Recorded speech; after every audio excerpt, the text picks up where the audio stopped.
If you're traveling through Gaines Township, there is only one craft brewer. It's in Dutton, and it's Railtown. Justin is the owner. How did you end up in Gaines Township and be the only game in town? How does that work? It's interesting. We were called crazy. We're basically, we joke around, we're in the middle of nowhere, but between everything. So we got Caledonia to our south, Byron to the west, Alto to the east, and Kentwood to the north, and all those areas didn't have a brewery. So we kind of looked for a central location. The physical space itself worked out really well.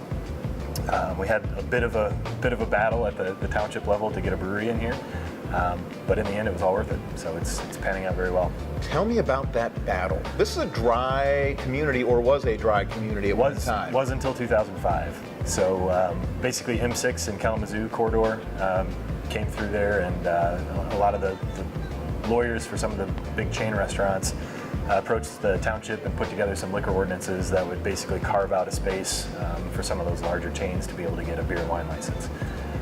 So you look at Logan's and Applebee's, and that's really when the city went from, or the township went from dry to, I guess, slightly wet.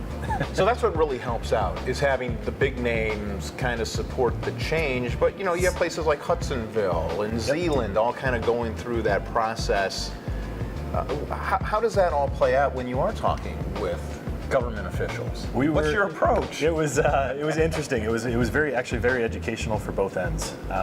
We as a brewer fall under a manufacturer license, so we don't operate under a liquor license.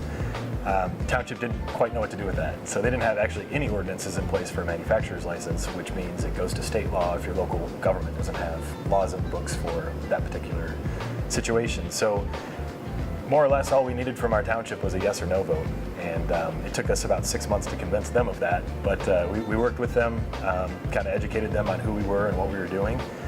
We sat down and talked about their existing liquor ordinances, even though they didn't impact us. We wanted to open those up a little more for small businesses to help other mom and pop shops be able to get a beer and wine license and be a little more successful in their restaurant business. So it was a fun process. And by fun, I mean gray hair and decent. You're a young guy. There's no gray hair yet. There is that one question, law enforcement. You kind of stick out like a sore thumb here. Do you talk with law enforcement about your clientele? And absolutely. Do you have conversations about the realities of drinking and driving and how they approach having a craft brewer in town? Absolutely. So we've got a good working relationship with the Kent County Sheriff's Department. We fall under their jurisdiction. We've got a community policing officer who's really involved on a local level with a lot of local issues and very specific to kind of our neighborhood and our business. So we're always in talks with them and always communicating there. And obviously we're trying to do our best inside the tap room to make sure that nobody's going out driving the car when they shouldn't. So, well, who knew we'd have this conversation? But we just did. Cheers to that. Cheers to that.